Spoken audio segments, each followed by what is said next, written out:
Welcome to Jyothi TV బులెటిన్ల ముందుగా headlines చూద్దాం. 3 వారాల వ్యవధిలో 7 అంశాలపై శ్వేతపత్రాలు విడుదల చేస్తామని ఏపీ సీఎం ప్రకటన. పోలవరంపై శ్వేతపత్రం విడుదల చేసిన సీఎం చంద్రబాబు పోలవరంపై వాస్తవాలను ప్రజలకు తెలియజెప్పే ప్రయత్నం చేస్తున్నామని వెల్లడి.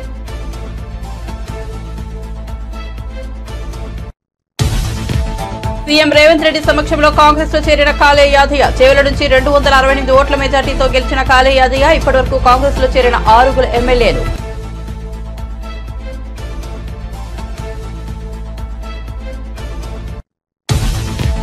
కాకినాడ పోర్టులో బియ్యం గోడౌన్లను మంత్రి నాదెండ్ల తనిఖీ. 2 గోడౌన్లలో రేషన్ బియ్యం గుర్తింపు. పోర్టును అడ్డాగా చేసుకుని ద్వారంపూడి కుటుంబం రాజ్యమేలిందంటూ విమర్శలు.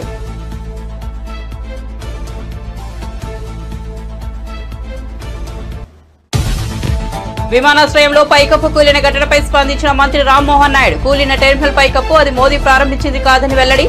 మృతుడి కుటుంబానికి 20 లక్షల పరిహారం ప్రకటించిన రామ్మోహన్.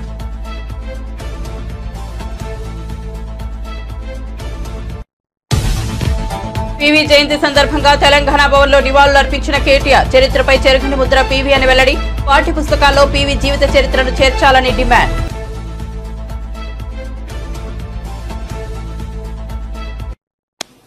రాష్ట్ర అభివృద్ధికి జీవనాడి Polavaram.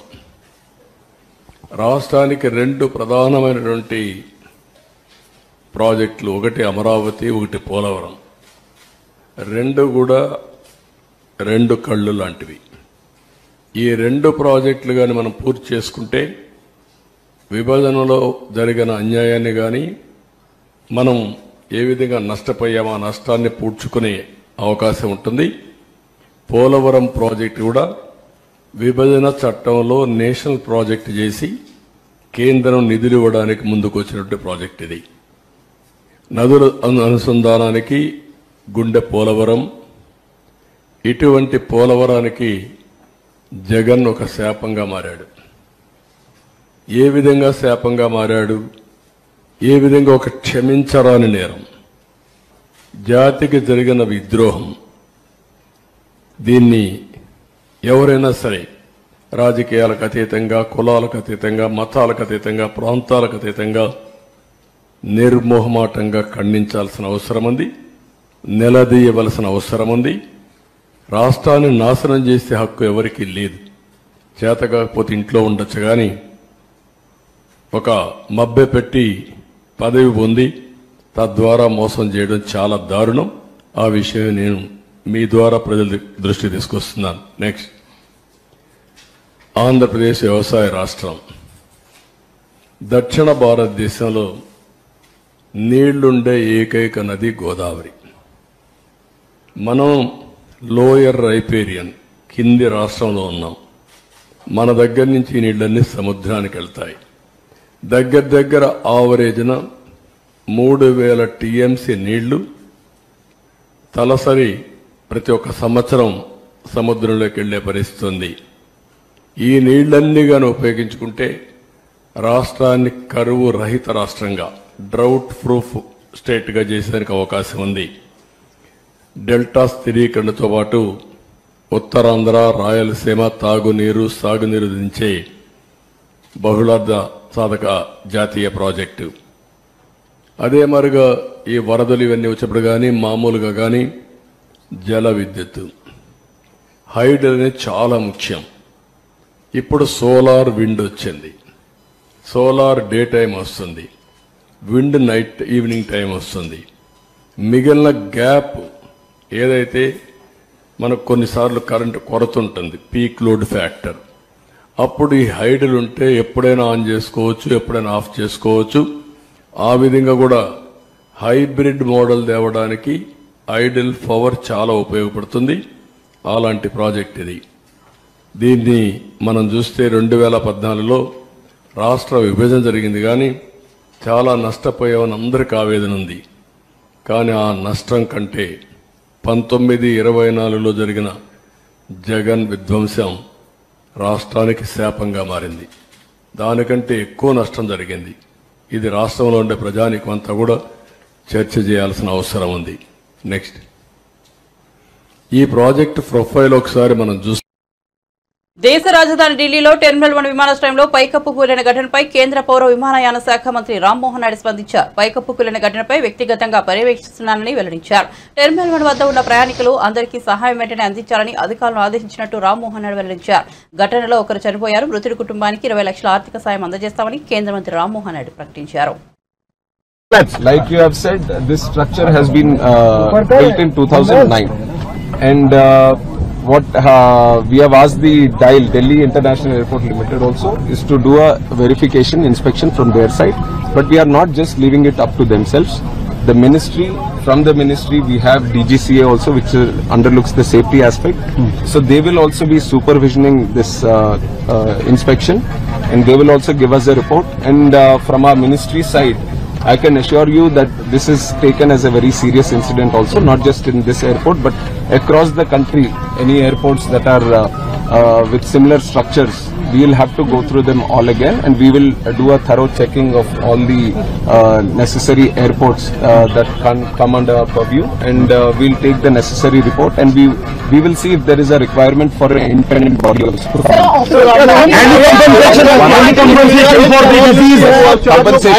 Compensation has also been announced, 20 lakh for the deceased, and also for the injured 3 lakhs. अच्छा, opposition parties are saying ये आरोप लगा रहा है कि जल्दबाजी में यहाँ पर इनॉग्रेशन किया गया था। तो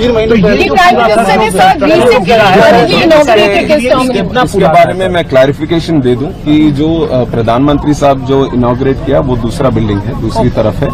जो यहाँ कोलैप्स हुआ है वो 2009 में 2009 में पुरानी बिल्डिंग है, 2009 में जो उस टाइम ओपन हुआ था, तो उसके ऊपर जो इंस्पेक्शन करना है वो अभी करवाएंगे। सर, विजुअल देखने में लग रहा है कि जो अंदर का आयरन बार से वो रस्टेड है, साफ दिखाई दे रहा है, उनपे पेंट भी नहीं है, तो इतनी लापरवाही कैसे थी? हमें अब तुरंत हम कमेंट नहीं कर सकते, इसके ऊपर तो थरो इन्वेस्टिगेशन होना है, और जो टेक्निकल एस्पेक्ट, जो फॉरेंसिक या सिक्योरिटी एस्पेक्ट जो देखते हैं बिल्डिंग का, वो सब अपना रिपोर्ट देंगे, तो उसके हिसाब से हम ये गवर्नमेंट का इतना तो मैं बता सकता हूँ, this government will not tolerate any untoward attitude. अगर कहीं पे कुछ लापरवाही रहेगी तो ये सरकार जरूर उनको What is your assessment? What could be the reason behind this collapse? That has to be, I just got to know in the morning, and since then we have been, first of all, we wanted no casualties to happen, and all the injured, if any of them, then we wanted to take proper care of them. So we are following that protocol, that we look after the injured first, and also the passengers. Whoever are supposed to be traveling from here, we wanted to give them assurance and safety, and also the convenience of traveling again. So that aspect we are taking care of right now. Any technical incidents that you are referring to will all be commented upon. Operational कब से होगा? TDP AP అధ్యక్షుడిగా Gajuwaka MLA Palla Srinivasarao బాధ్యతలు స్వీకరించారు. మంగళగిరిలోని ఎన్టీఆర్ భవన్లో బాధ్యతలు స్వీకరించిన అనంతరం పార్టీ కార్యకర్తలను ఉద్దేశించి మాట్లాడారు.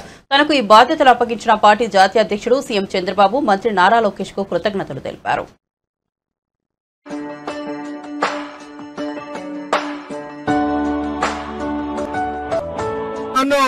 తెలుగుదేశం పార్టీ రాష్ట్ర అధ్యక్షులుగా నియమించినటువంటి నా శక్తి సామర్థ్యాల పైన నమ్మకంతో ఈ బాధ్యత నా మీద పెట్టినందుకు మన తెలుగుదేశం పార్టీ జాతీయ అధ్యక్షులు ముఖ్యమంత్రి నారా చంద్రబాబు నాయుడు గారికి, అలాగే లోకేష్ బాబు గారి యొక్క నమ్మకాన్ని నేను ఉంచుకొని ఆ నమ్మకాన్ని ఒమ్ము కాకుండా ముందుకు వెళ్తానని చెప్పి ఈ సందర్భంగా తెలియజేస్తున్నా. ఈ రోజు నా ముందున్నటువంటి ప్రధానమైనటువంటి బాధ్యత ముఖ్యంగా కార్యకర్తల్ని వారికి సముచిత స్థానం కల్పించి, ముఖ్యంగా నామినేటెడ్ పదవుల ద్వారా ప్రభుత్వంతో భాగస్వామ్యం చేసి ముందుకు తీసుకెళ్లడమే నా ప్రధానమైనటువంటి బాధ్యతగా నేను మీకు ఈ సందర్భంగా తెలియజేస్తున్నా. అధికార పక్షం ఎన్ని ఇబ్బందులు పెట్టినా ప్రతిపక్షంగా ఓర్చుకుంటూ ప్రజా సమస్యల మీద పోరాటం చేస్తూ పార్టీ యొక్క సిద్ధాంతాలు కట్టుబడుతూ అధినాయకుడు ఒక ఆలోచనని ముందుకు తీసుకువెళ్తూ ఈ రోజు పార్టీ అధికారం తేవడం జరిగింది. ఈ వేదిక నుంచి ఈ రాష్ట్రంలో ఉన్నటువంటి ప్రతి తెలుగుదేశం పార్టీ కార్యకర్తకి, నాయకులకి తెలియజేసేది ఒకటే, మేము అనుక్షణం మీతోనే ఉంటాం. మీ భవిష్యత్తు మా బాధ్యతగా మీకు ఈ సందర్భంగా తెలియజేస్తున్నాం. అదే గత ప్రభుత్వం చూశారు, అధికారం అనేసరికి ప్రతిపక్ష నేతలను అనగొడదాం, వాళ్ళ మీద కేసులు పెడదాం, వాళ్ళని అధికారాన్ని అపహాసం చేస్తూ కేవలం ప్రతిపక్ష నేతలను అనగొట్టడానికే వాళ్ళ అధికారం వినియోగించారు. అందుకే ఈ రోజు ప్రజలు వాళ్ళకి బుద్ధి చెప్పి ఇంటికి పంపించారు. సోదరులారా, కనుకనే మనం ఇవన్నీ కూడా మన దృష్టిలో పెట్టుకోవాల్సినటువంటి అవసరం ఉంది. గడిచిన 5 సంవత్సరాలుగా ఏవైతే రాజకీయ ప్రేరేపిత కేసులు ఉన్నాయో అవన్నీ కూడా 3 నెలల్లోనే తీపిస్తామని చెప్పి ఈ సందర్భంగా తెలియజేస్తున్నాం. మనం లెక్క తేల్చాల్సినటువంటి అవసరం కూడా ఉంది. ఉందా లేదా? ఏదైతే అధికారాన్ని దుర్వినియోగం చేసి ఇష్టానుసారం చేశారో వాళ్ళకి బుద్ధి చెప్తా. ఏపీ పౌర సరఫరాల శాఖ మంత్రి నాదెండ్ల మనోహర్ కాకినాడలో పర్యటించారు. కాకినాడ పోర్టు వద్ద బియ్యం గోడౌన్లలో తనిఖీలు చేపట్టారు. 2 గోడౌన్లలో రేషన్ బియ్యం ఉన్నట్టు గుర్తించారు. ఆ 2 గోడౌన్లలోని 4700 టన్నుల రేషన్ బియ్యాన్ని సీజ్ చేయాలని అధికారులను మంత్రి ఆదేశించారు. తన పర్యటనలో భాగంగా మంత్రి నాదెండ్ల మనోహర్ కాకినాడ జిల్లా కలెక్టరేట్లో సమీక్ష నిర్వహించారు. మాజీ ఎమ్మెల్యే ద్వారంపూడి చంద్రశేఖర్ రెడ్డి కుటుంబం కోసం ప్రభుత్వ శాఖలన్నీ పనిచేశాయని విమర్శించారు.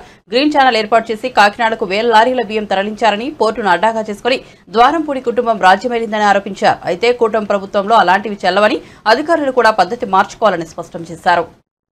151 మండల్ లెవెల్ స్టాక్ పాయింట్లో 189 చోట్ల మాకు వేరియన్స్ కనపడింది. ఆ వేరియన్స్ ని బేస్ చేసుకుని ఎవరైతే సప్లయర్స్ స్టాక్ అందించారో వాళ్ళపైన 19 కేసులు ఆల్రెడీ నమోదు చేయడం జరిగింది. వాళ్ళని బ్లాక్ లిస్ట్ చేయడం కూడా జరిగింది. ఈ విధంగా మేము ఒక పారదర్శకంగా, ఎందుకంటే మన కాకినాడలోనే చూస్తున్నాం, ఇది మాఫియా మాఫియా అంటారు కానీ వ్యవస్థీకృత మాఫియా ఉంది మనకి ఇక్కడ. చిత్తూరు నుంచి కాకినాడ వరకు గ్రీన్ ఛానల్ నడిపించారు వాళ్ళు ఇన్ని రోజుల నుంచి. ఎక్కడ చూసినా లారీలు విపరీతంగా ఇక్కడికి వచ్చి కాకినాడ పోర్టుని ఒక అడ్డాగా మార్చుకుని ఒక కుటుంబానికి లబ్ధి జరిగే విధంగా రాష్ట్ర వ్యాప్తంగా దోపిడీ జరిగిపోయింది. ఎంత దుర్మార్గంగా వ్యవహరించారంటే పేదవాడి పొట్టగొట్టి ఈ ఆహార మాఫియా సృష్టించి ప్రతి మండలంలో కూడా వీళ్ళు ధాన్యం సేకరించుకుని ప్రభుత్వం 39 రూపాయలు పర్ కిలో బియ్యం అందిస్తుంటే 7 రూపాయలకి, 8 రూపాయలకి, 10 రూపాయలకి వీళ్ళు కిలో కొనేసి ఎక్స్పోర్ట్ చేసుకుని 1000 కోట్ల రూపాయలు సంపాదించారు. ఉదయం నుంచి క్షేత్రస్థాయిలో అనేక ప్రాంతాల్లో సిబ్బంది ఏర్పాటు చేసి, టీమ్స్ ఏర్పాటు చేసి 10 చోట్ల దాడులు జరుగుతున్నాయి. ఇది కొనసాగుతాయి. ఆ మార్పు తీసుకొచ్చే వరకు ఖచ్చితంగా క్షేత్రస్థాయిలో ప్రతి ఒక్కరూ ప్రభుత్వ విధానానికి అనుగుణంగా పారదర్శకంగా నిజాయితీగా పనిచేస్తేనే వీళ్ళు వ్యవస్థలో ఉంటారు. అది ఎవరైనా ఉండొచ్చు. అధికార యంత్రాంగం కూడా వీళ్ళకి సహకరించింది గతంలో, ఇప్పుడు జరగదు. కేవలం ఒక ద్వారంపూడి కుటుంబానికే మేలు జరిగే విధంగా వ్యవస్థను మొత్తం మారిస్తే మాత్రం ప్రభుత్వం దానికోసం కాదు. అంతిమంగా రైతుకు లబ్ధి కలగాలి, వినియోగదారుడికి నిజాయితీగా మేము చేసే సరఫరా భరోసా కల్పించాలి. దీంట్లో ఎక్కడ కూడా కాంప్రమైజ్ ఉండదు. 100% మేము తీసుకోవాల్సిన చర్యలు తీసుకుంటాం. వీళ్ళపైన క్రిమినల్ కేసులు రిజిస్టర్ చేస్తాం. ఎవ్వరు ఇటువంటి అవకతవకలు పొరపాట్లు చేసినా ఎక్కడ కూడా సహించాం. రైతులకి మేము అందించాల్సిన ధాన్యం కొనుగోలు డబ్బుల విషయంలో నేను ఈరోజు ఒక సమాచారం మాత్రం మీ దృష్టికి తీసుకొస్తాను. సివిల్ సప్లైస్ కార్పొరేషన్ ద్వారా గత ప్రభుత్వం 36,300 కోట్ల రూపాయలు అప్పులు చేశారు. అసలు ఊహించలేము మనం. అన్ని కార్పొరేషన్లో కూడా నంబర్ 1 స్థానాన్ని తీసుకెళ్లారు మేము మమ్మల్ని అప్పుల్లో. 36,300 కోట్ల రూపాయలు అప్పులు చేసి రైతులకి మాత్రం 1,600 కోట్ల రూపాయలు బకాయిలు వదిలేసి వెళ్ళిపోయారు. ఇది వాళ్ళ నిజాయితీ. 251 మండల్ లెవెల్ స్టాక్ పాయింట్లో 189 చోట్ల మాకు వేరియన్స్ కనపడింది. ఆ వేరియన్స్ ని బేస్ చేసుకుని ఎవరైతే సప్లయర్స్ స్టాక్ అందించారో వాళ్ళపైన 19 కేసులు ఆల్రెడీ నమోదు చేయడం జరిగింది. వాళ్ళని బ్లాక్ లిస్ట్ చేయడం కూడా జరిగింది. ఈ విధంగా మేము ఒక పారదర్శకంగా, ఎందుకంటే మన కాకినాడలోనే చూస్తున్నాం, ఇది మాఫియా మాఫియా అంటారు కానీ వ్యవస్థ. భారతరత్న మాజీ ప్రధాని పివి నరసింహారావు జయంతి సందర్భంగా తెలుగు రాష్ట్రాలు అత్యంత ఘనంగా జరుపుకుంటున్నాయి. తెలంగాణ భవన్లో మాజీ ప్రధాని భారతరత్న పివి నరసింహారావు జయంతి సందర్భంగా పివి చిత్రపటం వద్ద బీఆర్ఎస్ వర్కింగ్ ప్రెసిడెంట్ కేటీఆర్ నివాళులర్పించారు. ఈ కార్యక్రమంలో మాజీ మంత్రి జగదీష్ రెడ్డి, మహమూద్ అలీ, పివి కూతురు ఎమ్మెల్సీ వాణిదేవి, మాలోత్ కవిత తదితరులు పాల్గొన్నారు. పరిస్థితుల్లో ఆనాడు ఆర్థికంగా పతనమైన పరిస్థితుల్లో ఒక ప్రధానమంత్రి పదవి అధిష్ఠించడం జరిగింది. కానీ ఈరోజు వెనక్కి తిరిగి చూసుకుంటే బిఫోర్ పీవీ ఆఫ్టర్ పీవీ అన్న స్థాయిలో 1991, 96 ఆ కాలం ఏదైతే ఉన్నదో 5 ఏళ్ల కాలం భారతదేశ ఆర్థిక వ్యవస్థను, ఆర్థిక ముఖ చిత్రాన్నే మార్చిన ప్రధానమంత్రిగా పివి నరసింహారావు గారి పేరు ఎవరైనా సరే తలుచుకోక తప్పదు. ఒక రాజకీయాలతో సంబంధం లేని మన్మోహన్ సింగ్ గారిని తీసుకొచ్చి ఆర్థిక మంత్రి చేసి తర్వాత విప్లవాత్మకమైన ఆర్థిక సంస్కరణలు తీసుకొచ్చి పూర్తి స్థాయిలో ఈ దేశం మరి సంస్కరణల బాట వైపు నడిపించిన మహానుభావుడు గౌరవనీయులు పివి నరసింహారావు గారు.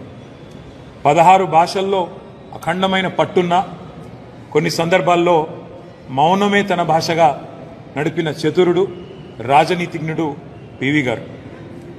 పివి నరసింహారావు గారి వ్యక్తిత్వం కానీ, ఆయన బహుముఖీనమైన ప్రజ్ఞాపాఠవాలు కానీ దగ్గర నుండి చూసిన వారి కుటుంబానికి కానీ, వారి అభిమానులకు కానీ, ప్రజలకు కానీ బాగా తెలుసు. ఒక కవిగా, కథకుడిగా, సాహిత్యపరుడిగా, అదేవిధంగా అఖండమైన సామాజిక స్పృహ ఉన్న నాయకుడిగా, ఒక సంస్కరణశీలిగా పివి నరసింహారావు గారిని చరిత్ర ఎన్నటికీ కూడా మర్చిపోదు. తప్పకుండా భారతదేశం ఎంతకాలం అయితే ఉంటుందో అంతకాలం కూడా పివి నరసింహారావు గారి పేరు సుస్థిరంగా భారత ప్రజల గుండెల్లో నిలిచి ఉంటుంది. సంస్కరణశీలి అని నేను ఊరికే అనలేదు. ఆనాడు ముఖ్యమంత్రిగా భారతదేశమే అచ్చరు పొందే విధంగా తాను స్వయంగా పెద్ద భూస్వామ్య కుటుంబం నుంచి వచ్చిన తన సొంత భూమి 100 ఎకరాలు, దాదాపు 800 ఎకరాలు ఆనాడు భూ సంస్కరణలో భాగంగా తాను ముందుండి, చారిటీ బిగిన్స్ ఎట్ హోమ్ అంటారు, తాను ముందుండి తన కుటుంబానికి సంబంధించిన 800 ఎకరాలను ప్రభుత్వానికి ధారాదత్తం చేసి దేశానికి ఆదర్శంగా నిలబడ్డ నాయకుడు శ్రీ పివి నరసింహారావు గారు. తర్వాత విద్యారంగంలో ఒక అవకాశం వస్తే హెచ్ఆర్డి మినిస్టర్గా నవోదయ పాఠశాలలు పెట్టిన, గురుకులాలు పెట్టి ఇవాళ అద్భుతమైన పిల్లలకు వాళ్ళ భవిష్యత్తుకు బంగారు బాటలు వేసిన దాని ఆలోచన కూడా, దానికి పూర్తి క్రెడిట్ కూడా పివి నరసింహారావు గారిది. చివరికి ఒక దశలో భారతరత్న మాజీ ప్రధాని పివి నరసింహారావు జయంతి సందర్భంగా మంత్రి కోమటిరెడ్డి వెంకటరెడ్డి ఆయన సేవల్ని గుర్తు చేసుకున్నారు. హైదరాబాద్ నెక్సెట్లోని పివి ఘాట్లో పుష్పాంజలి ఘటించారు. పివి తెచ్చిన సంస్కరణలు చారిత్రాత్మకమైనవని ఆయన కొనియాడారు. తెలుగుదనానికి నిజరూపం. భాషలు 16 భాషలు మాట్లాడగలిగిన, తెలుగులో చక్కగా మాట్లాడుతూ ఒక తెలంగాణ బిడ్డ దేశ ప్రధానిగా 5 సంవత్సరాల పాటు ఎవరు ఊహించని నిధిలో సంకీర్ణ ప్రభుత్వాన్ని నడిపించి ఆర్థిక సంస్కరణను తీసుకొచ్చి మన్మోహన్ సింగ్ గారిని ఫైనాన్స్ మినిస్టర్గా పెట్టుకొని, అంతకుముందు మన దేశ పరిస్థితి ఎట్లుందంటే మన దేశం ఆఖరి గోల్డ్ కూడా విదేశాలలో పెట్టి తీసుకుని వచ్చే పరిస్థితి నుంచి ఈరోజు మాట్లాడుతున్న ప్రభుత్వ పెద్దలు 5 ట్రిలియన్ 6 ట్రిలియన్ మాట్లాడే ఎకానమీ దాకా వచ్చిందంటే అది మన తెలంగాణ ముద్దుబిడ్డ పివి నరసింహారావు గారి ఆయన ముందు చూపు. ఆ రోజు మన దేశం మీద ఆయనకున్న పరిజ్ఞానం, ఆయనకున్న మేధావి, ఆయనకున్న ఆలోచన విధానంతోనే ఈరోజు ఈ విధమైన భారతదేశం ఈ విధంగా ప్రపంచంలోని 3వ ఆర్థిక పరిపుష్టి దేశంగా డెవలప్ అవడానికి మూల కారకుడు పివి నరసింహారావు గారు. వారి 103వ జయంతి సందర్భంగా వారికి నివాళులు అర్పిస్తూ, వారికి ఆత్మశాంతి కలగాలని భగవంతుని ప్రార్థిస్తూ, అలాగే వారి భారతరత్న వారికి ఇవ్వడం కూడా చాలా సంతోషకరమైన విధంగా. పివి నరసింహారావు గారు అంటే భూ సంస్కరణలు ముఖ్యమంత్రిగా ఉన్నప్పుడే భూ సంస్కరణలు చేపట్టిన వ్యక్తి. అప్పటి ఎవరు మాట్లాడలే. భూ సంస్కరణలు చేపట్టిన వ్యక్తి తనకున్న భూమిని కూడా పేదలకు దానం చేయడం, ఆ రోజు మొదలుపెట్టిన ఆయన ప్రస్థానం నిజంగా ఈరోజు మేము గర్వంగా చెప్పుకుంటాం. మా కాంగ్రెస్ పార్టీ నాయకుడు ఇవాళ ప్రపంచంలో భారతదేశాన్ని ఈ స్థాయికి తీసుకొచ్చిందని చెప్పి పివి నరసింహారావు గారు. వారి కుటుంబ సభ్యులు గతంలో రాజీవరావు కూడా ఎంపీగా ఉండే, ఇంకో కుమారుడు రంగారావు గారు కూడా మినిస్టర్గా ఉండే, అలాగే ప్రభాకర్ రావు గారు ఇప్పుడు వాణి గారు ఎమ్మెల్సీగా ఉండడం, తప్పకుండా ఈరోజు మా ముఖ్యమంత్రి గారు కొన్ని అనివార్య కారణాల వల్ల అక్కడ ఉండి రాలేక మేమందరం పోతున్నామని చెప్తే మీరు పోయిరండి అని చెప్పి తప్పకుండా అక్కడ కూడా వాళ్ళు కార్యక్రమాన్ని ఏర్పాటు చేసుకున్నారు. ఏది ఏమున్నా సరే తెలుగు జాతి అలాగే భారతదేశం ఎప్పుడు కూడా పివి నరసింహారావు పేరు మర్చిపోరు. ఎందుకంటే పివి నరసింహారావు గారు లేకుంటే ఈరోజు ఇవాళ దేశం ఇట్లుండని ఒకసారి భయం అవుతుంది ఆలోచించుకుంటే. ఆయన మేధావి. బీఆర్ఎస్ పార్టీకి మరో షాక్ తగిలింది. వరుసగా ఎమ్మెల్యేలు అధికార కాంగ్రెస్ పార్టీలో చేరుతున్నారు. తాజాగా చేవెళ్ల ఎమ్మెల్యే కాళీ అధియా కాంగ్రెస్ కండువా కప్పుకున్నారు. ఢిల్లీలో ముఖ్యమంత్రి రేవంత్ రెడ్డి సమక్షంలో ఆయన అధికార పార్టీలో చేరారు. ఇప్పటికే జగిత్యాల ఎమ్మెల్యే సంజయ్ కుమార్, తెలంగాణ మాజీ స్పీకర్ బాన్సువాడ ఎమ్మెల్యే పోచారం శ్రీనివాస్ రెడ్డి కాంగ్రెస్ పార్టీలో చేరారు. ఇప్పటి వరకు 6 బీఆర్ఎస్ ఎమ్మెల్యేలు కాంగ్రెస్ లో చేరారు. కాళీ యాదవ్ చేవెళ్ల నుంచి వరుసగా 3వ గెలిచారు. 2014లో ఆయన కాంగ్రెస్ పార్టీ నుంచి విజయం సాధించారు. ఆ తర్వాత బీఆర్ఎస్ లో చేరారు. 2018, 2023 అసెంబ్లీ ఎన్నికల్లో బీఆర్ఎస్ తరపున విజయం సాధించారు. గత ఎన్నికల్లో సమీప కాంగ్రెస్ అభ్యర్థి భీం భరత్ పై 268 ఓట్ల తేడాతో విజయం సాధించారు. సీఎం రేవంత్ రెడ్డితో పాటు ఆయన కేబినెట్ లోని మంత్రులందరూ ఏది అడిగినా తమకు తెలియదు, సంబంధం లేదు అంటున్నారు. ఇది ప్రజాపాలన లేక తుగ్లక్ పాలన? తెలంగాణలో ఫేక్ ప్రభుత్వం నడుస్తోంది అనడానికి ప్రస్తుత ముఖ్యమంత్రి, మంత్రుల పరిస్థితిని చూస్తే అర్థమవుతుందని BRS party social media convener Manne Krishank fire అయ్యారు. తెలంగాణ భవన్ లో మన్నె క్రిషాంక్ మీడియాతో మాట్లాడారు. కాంగ్రెస్ ప్రభుత్వంలో ఉన్న మంత్రులు కేవలం డమ్మీలుగా ఉన్నారా?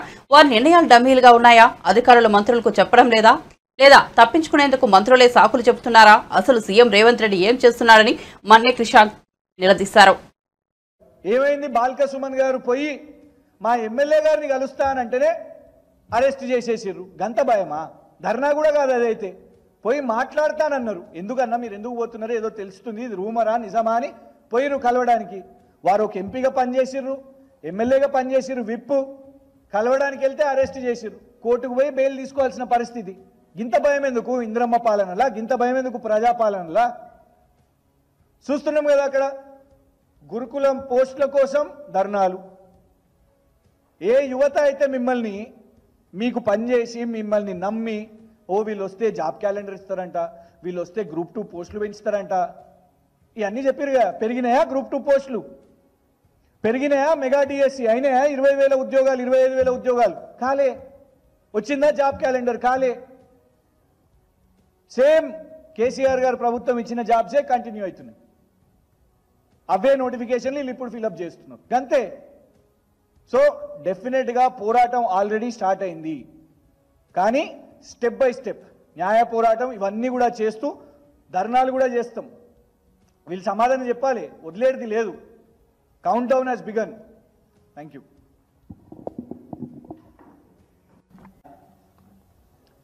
అధికారులు వాళ్ళకి చెప్తలేరా? లేదంటే మంత్రులే తప్పించుకోవడానికి ఈ సాకులు చెప్తున్నారా? మొన్నటికి మొన్న ఎక్సైజ్ శాఖ మంత్రి జూపల్లి కృష్ణారావు గారు వారికి సమాచారం లేకుండానే సోమ్ డిస్టిలరీస్ అనే నకిలీ బీర్లు చేసే ఒక సంస్థ, చిన్నపిల్లలను పెట్టి ఫ్యాక్టరీల్లో వ్యాపారం చేసే సంస్థ, 100 కోట్ల ప్రభుత్వ బ్యాంకుల నుంచి ఖజానా నుంచి రుణాలు తీసుకున్న సంస్థ, అట్లాంటి సంస్థకు అనుమతులు ఇచ్చినప్పుడు కనీసం సమాచారం కూడా లేదని జూపల్లి కృష్ణారావు గారు చెప్తారు. హోంమంత్రి కమ్ రాష్ట్ర ముఖ్యమంత్రి, ఎందుకంటే హోంమంత్రి లేరు, రేవంత్ రెడ్డి గారి దగ్గరనే ఉన్నది అది. హోంమంత్రికి సమాచారం లేకుండానే పోలీస్ శాఖ వాళ్ళు రాత్రి 10:30 వరకే హైదరాబాదు సిటిజన్స్ మీద ఆంక్షలు పెడతారు. ఆ తర్వాత దాని మీద మీడియాలో సోషల్ ఏపీ సీఎం చంద్రబాబు తనకు స్నేహితుడని, అందుకే ఆయన మర్యాదపూర్వకంగా కలిసినట్టు తెలంగాణ గవర్నర్ రాధాకృష్ణన్ తెలిపారు. శుక్రవారం ఇంద్రకీలాద్రిపై దుర్గమ్మను ఆయన దర్శించుకున్నారు. ఎన్టీఆర్ జిల్లా కలెక్టర్ సృజన, దుర్గగుడి ఈవో కెఎస్ రామారావు, ఇతర అధికారులు ఆయన్ను ఆలయ మర్యాదలతో స్వాగతం పలికారు. వేద పండితులు పూర్ణకుంభంతో తెలంగాణ గవర్నర్ రాధాకృష్ణను ఆహ్వానించారు. దర్శనం అనంతరం వేద పండితులు రాధాకృష్ణన్కు ఆశీర్వచనం చేశారు. Come here and I met my long-time friend and the new Chief Minister of Andhra Pradesh, Chandrababu Garu, and I went to his house and met him, and I came here to have the darshan of the Ladas and the new temple, Lord Shiva temple, Today I am here in Vijayawada, then evening I am going back. I like to come to this temple, that was my pratana. So when I came here, it is a courtesy visit. I have to visit the CM as well as the governor. The governor has nothing to do with politics. We have discussed about the development of Andhra Pradesh, and I understand his great apathy for the. Bulletin ముగించే ముందు headlines మరోసారి చూద్దాం. 3 వారాల వ్యవధిలో 7 అంశాలపై శ్వేతపత్రాలు విడుదల చేస్తామని AP CM ప్రకటన. పోలవరంపై శ్వేతపత్రం విడుదల చేసిన సీఎం చంద్రబాబు పోలవరంపై వాస్తవాలను ప్రజలకు తెలియజెప్పే ప్రయత్నం చేస్తున్నామని వెల్లడి.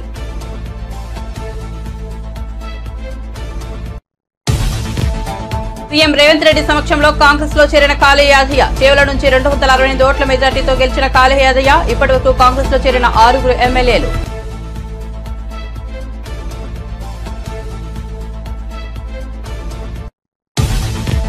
కాకినాడ పోర్టులో బియ్యం గోడౌన్లను మంత్రి నాథెండ్ల తనిఖీ. 2 గోడౌన్లలో రేషన్ బియ్యం గుర్తింపు. పోర్టును అడ్డంగా చేసుకుని ద్వారంపూడి కుటుంబం రాజ్యమేలిందంటూ విమర్శలు.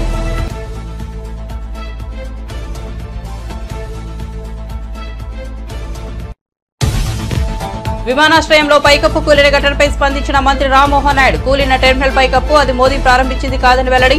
మృతుడి కుటుంబానికి 20 లక్షల పరిహారం ప్రకటించిన రామ్మోహన్.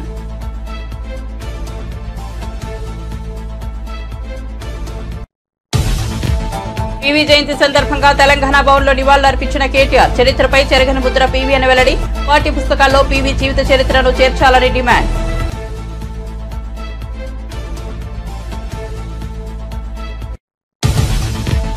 విజయవాడ దుర్గమ్మను దర్శించుకున్న తెలంగాణ గవర్నర్ రాధాకృష్ణన్. ఆలయ మర్యాదలతో స్వాగతం పలికిన అధికారులు. రాజ్భవన్లో ఏపీ గవర్నర్ ఎస్ అబ్దుల్ నజీర్తో భేటీ కానున్నట్లు రాధాకృష్ణన్ వెల్లడి.